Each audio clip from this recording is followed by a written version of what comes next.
Who's that? I'm representing for the misses. All eyes on you bitches. No time for the Welcome back to my channel. It's your girl Shantavia, but you can call me Tay. And y'all, today I got another military video for y'all. Today's video is basically going to be about the things that I feel like people don't talk about when it comes time for people to ship out for basic training, or just what you should know about basic training in general. So this is going to be part 1 of the video, and I will be doing a part 2. So I'm just going to share a couple of tips with y'all, because y'all know I really want to look out for y'all. I really don't want y'all to, you know, not know kind of what's going on or what to expect. So people always want to talk about the yelling at you and out getting up early. That's the stuff that you should already know. It's basic training. You should already expect those things. But there's a lot of things I feel like people don't talk about. So y'all, I already got everything written out on this sheet of paper right here, and I'm just gonna go ahead and jump right in. So the first thing I want to talk about is uniforms. Now, most people, you already know, oh, you're going to get issued a uniform. You're going to have either an ABU or a OCP. The Air Force is in the middle of a transition right now when it comes down to the us changing from the Airman Battle Uniform to OCPs, which is exactly what the Army wears already. So they're transitioning, so I'm not sure what they're issuing in basic training. I would think they'll be issuing OCPs at this point, but you already know you're going to get a military uniform, and you're going to get your blues, your service dress uniform, which is typically what you see people in. They're like military, Air Force, or any branch of the military. They're like formal picture. Those are your blues. That's what we call them, service dress in the Air Force. So you already know you're going to get that, but maintaining the uniform is the hard part, okay? So inside of your wall locker, which I'm going to touch on separately, which is where you will keep all of your personal items, and you will also keep your uniform. Your uniform will be hung up, and when you get ready to do your uniform inspections, or your MTIs get ready to do a wall locker inspection, you literally have to sit there with a lint roller, y'all. A lint roller, fingernail clippers, picking off strings, and lint rolling off anything that is on that uniform, because you get demerits or you get marked down for certain things like that, dust and stuff on your uniform. So y'all, I'm telling you, we literally will be sitting there picking stuff off, and when your MTI goes to inspect you, they will sit there and they will, the smallest little piece of lint, they will mark you down for it. You don't want to be like that, okay? Like, you want your shit to be on point. So just be mindful that this is something that you gotta do. You know, you gotta learn how to do, and already be mentally preparing yourself for stuff like that. And then also properly wearing the uniform. Like, you can't be looking sloppy. One thing about it, those military training instructors, if you don't know what MTI stands for, they be sharp. Like, they the best of the best, and their uniforms are sharp, and they will not let you as a flight who is representing them walk around and look crazy. If you look crazy, if your pants aren't bloused correctly, if your hat isn't crisp sitting up on your head, if you got to pull down like a baseball cap, like all of that stuff, they will get into you. They will tear into you. They will call your name, call you out in front of everybody. They will tell you to fix it, okay? And not just your instructor.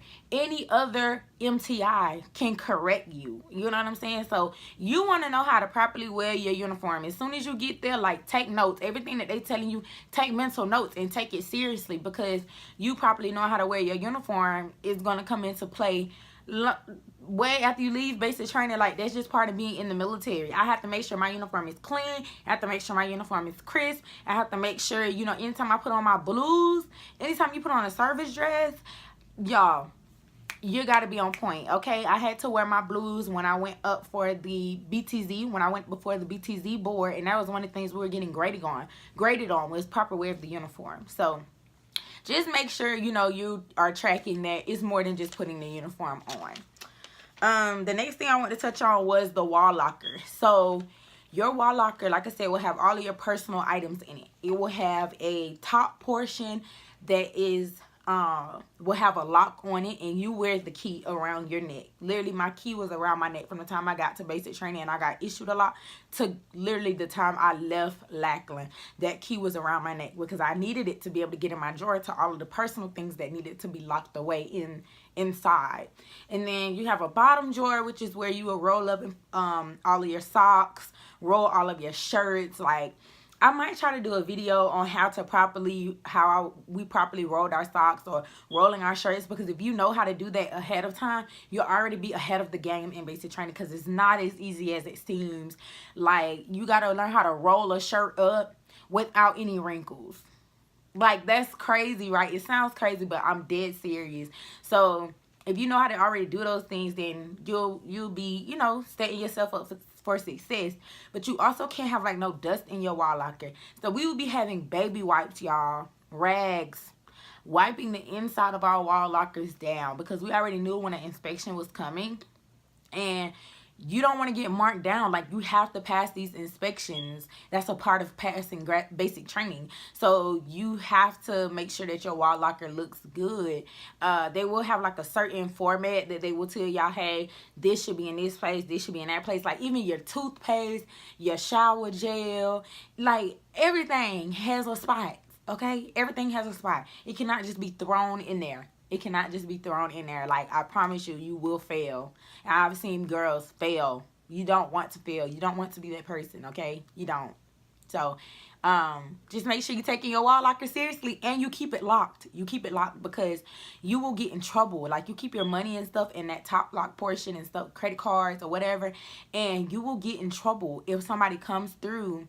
The EC monitors, who are the people that are watching over you at night, flight mates, or even yourself sometimes will have EC duty, will go through and they will check wall lockers. If yours is unlocked, I've went through and checked somebody's wall locker, and if I was cool with them, I'll wake them up like, you need to lock your wall locker. But if I'm not cool with you, I'm finna tell on you. Like, if you didn't get on my nerve through basic training, I'm telling on you. And that's how a lot of people was. A lot of people would get in trouble because girls would tell on them. They would tell the MTI, and now you sitting in there got to sign off on some paperwork. Because they feel like, if I can't trust you to close your wall locker, how can I trust you to load a nuclear weapon? How can I trust you to maintain an aircraft that somebody is going to fly if I can't trust you to close your wall locker? How can I trust you to process somebody's pay? All your, like, any job, you have to be trusted to be able to do your job. So you got to be trusted to be able to do the things you're supposed to do in basic training, right? The next thing is class. Y'all, you will be in class constantly. Every day. It never fails. Every day but Sunday. It is what it is. Like, I'm pretty sure we went to class on Saturdays. I'm pretty sure. Class, like, during basic training, you'll get issued a BMT SG, BMT study guide, and you will tote it around with you in your backpack every freaking day. Whenever you're sitting in the, sitting somewhere doing nothing, they expect you to pull out your BMT SG, because at the end of basic training, you're gonna have to test on your BMT SG. It's like an end of course exam, and you have to pass it. Bottom line, you have to pass it. Like, so you are in class every day, from Air Force Heritage to teaching you about fraternization, to teaching you about, you know, how you treat people in the military, dress and appearance, how you're supposed to wear your hair, women with your nails, your uniform, all this stuff, all these different classes you have to take. And sometimes you will be in class all day. You will get up, you will do PT in the morning, you will go back, you will shower, you will get ready for class. You will go to class. Well, you'll eat breakfast. You'll go to class. And then after class, you will go to lunch. Then after lunch, you'll go back to class. And you're in class literally until probably dinner time. Like, sometimes that's how it is, y'all. It's back to back. And the people that are teaching those classes are also military training instructors. They're not your instructors that are assigned to the flight, but they are other instructors. So they still know the rules. They still know that you're not supposed to be writing letters in class. They still know all of this stuff, and they will tell on you, okay? So make sure you pay attention. Can't fall asleep. If you're sleepy, stand up, all that stuff, all right? Number 4... I guess I'll tie this into being in class constantly, or just always doing stuff, is you will constantly be tired. You will constantly be tired, okay? Like, you will go to bed at 9 o'clock at night. TAPS plays. They expect you to be in the bed when TAPS plays. You will get up, I think like 5:50, 5:50, I believe, is when the song, I'm not sure what it's called, but it's Reveille basically is what will wake you up. And you've had a full night's rest. You've had literally over 8 hours of rest. But because you're up all day moving around, all day from class to PT to drill, to different places where you have to handle like your business. So if you have dependents, you have to go to certain areas to, you know, handle that business. Or y'all might be going to take pictures, or you might be going to immunizations. Like and mind you, you're walking everywhere. You're walking everywhere. If you're going into class or you're going back up to your dormitory, you're running up and down those stairs. Like, so you're constantly moving. Your body is constantly doing something. Your brain is constantly functioning and constantly having to think, to where your body is tired. So every day you will be tired. It just is what it is. You will be in class and yawning. The shit is boring. I'm telling you, it's boring. But it is what it is. Just warning you. You can sleep after basic training. When you go to tech school, after class, you get to sleep all you want. If you want to sleep from 5 o'clock in the evening up until the next time for you to get up the next morning to do PT and go to class and tech school, you can sleep. But in basic training, it is not like that. Let's see. The next thing I want to talk about is EC duty. I kind of touched on it earlier, but I'm going to go into detail. So EC duty is basically entry control duty, and you will hear those terms even after you graduate basic training. But basically, entry control is a set, I guess, protocol to where you are watching over the people that are under you, or the people that are on the military installation, or you're protecting an asset, different things like that. So during basic training, they have 2 people wake up every 2 hours. So you might have from like 6, I think it starts on like 6 to 8, depending on, even during lunch, even during dinner, you will have EC monitors. You have EC monitors, and somebody has to go up. If you're doing EC from 6 to 8, somebody will have to come up. The ones that are done eating will have to come up and relieve you for you to go and eat, basically. But it's 2-hour intervals, so 6 to 8, 8 to 10, 10 to 12, and so on through the rest of the night until it's time for the flight to wake up. And so you're basically getting woke up. You have 2 EC monitors, and they're the ones that make the schedule.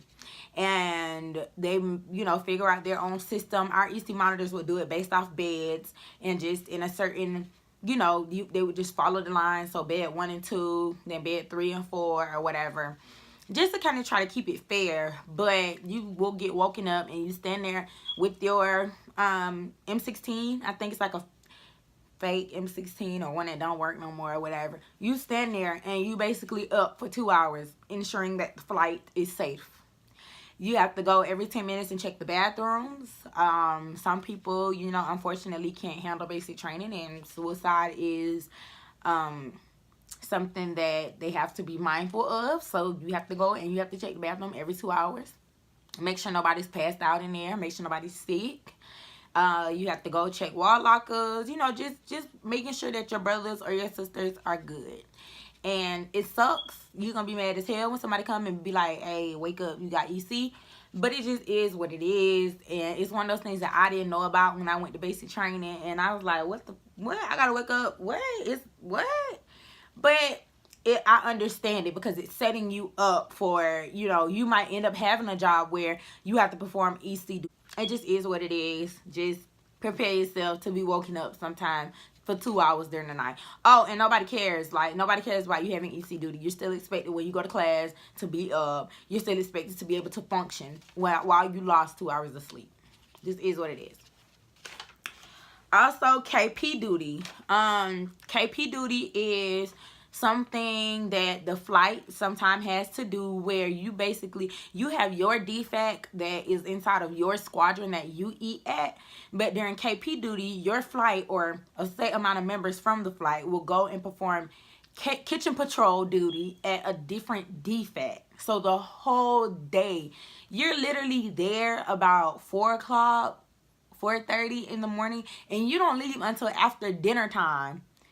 that same day, like, because you've been performing kitchen patrol duty for breakfast, lunch, and dinner in a different squadron. It's not bad. I enjoy doing KP duty, but some people don't like doing it. And like I said, it's one of the things I didn't know about, so I want to kind of put that information out there. But you basically go early in the morning, y'all walk over, form up, march over, and you help to get the kitchen ready. Like, y'all, you have buckets of sanitizer, and you will be sanitizing where they slip the trays in, like a cafeteria, where they slip the trays in with food. You will be sweeping and mopping the floor. You will be wiping off tables, because you have to think about how many people come through that DFAT breakfast, lunch, and dinner. So it has to be clean. It has to be up to par. It has to be, you know, up to a standard. So you're not really handling any of the food. You're just basically getting the kitchen and stuff squared away, the lines. Like, it's a mess, because when they're coming through there to get their food, their MTIs are rushing them. Like, you are, hurry up, get your food, don't look left, don't look right, look straight ahead, slide your tray, get your food, and go. So food is getting waste, cereal, all kind of stuff is getting waste. Like, you got to clean all of that stuff up after breakfast. And then, well, before breakfast, you get it clean. They eat breakfast. And then after they eat breakfast, you eat breakfast. So you basically eat whatever after everybody else has ate. And then you'll clean it up to prepare for lunch. Then you do the same thing after lunch. And then you clean it up to prepare for dinner. And then you do the same thing after dinner to prepare it for the next morning's breakfast. I mean, y'all, we will be in there running dishes. When the flights start to come through, those dishes are literally flying at you. Like, you're inside of a window, y'all, and they come and they just, us in my defect, we had to throw our food away prior to putting it up there in the window. But some defects, like the ones that we would go and work in, they don't even dump their food, y'all. They don't even dump their food. So you're literally rinsing off dishes in nasty water. Like, they just throwing them up there at you, and you having to keep up. And then somebody has to load them in the dishwasher. Somebody got to unload them out the dishwasher. Like, it's crazy. It's definitely very, very hectic when the flights come through. But once the flights are done and everybody's gone, like, it calms down, you can take a breather. You'll actually get a chance to come and eat, and then you get to clean up. It's not terrible. You get to get out of the dormitory for a day, but it's definitely not easy. And then the last thing would be learning facing movements. So, drill. Y'all know how you see, I'm talking about this because some people don't know. You know how you see, like, the typical military marching, you know, they got their little swag going and whatnot. That's drill. You get to see them do the different little, you know, movements and stuff with their feet, the cool little sharp. That's drill. And I really enjoyed drill in basic training. I love when we would go out there. The bad part about it with me was when I got there, I went January 31st, so it was still kind of cold. So I got a little bit of the, oh, it's cold out here, and then I got a little bit of the, it's hot as fuck out here, because I didn't graduate basic training until the end of March, and in San Antonio, it gets hot, okay? So if you're going during the summertime, I feel for you. If you're going right when it's starting to get cold, I feel for you. Me, I kind of got a mix of both.